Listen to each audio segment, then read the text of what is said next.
talaga siya ni Pipoy. Pareha sila kung matulog, kung anong pareha sila na style.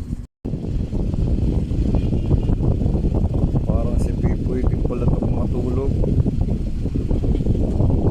Parang si Pipoy hindi kung matulog, oh.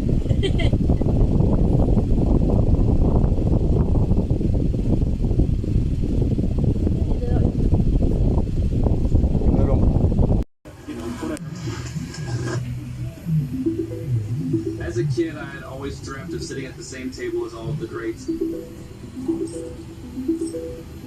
My career's been very up and down.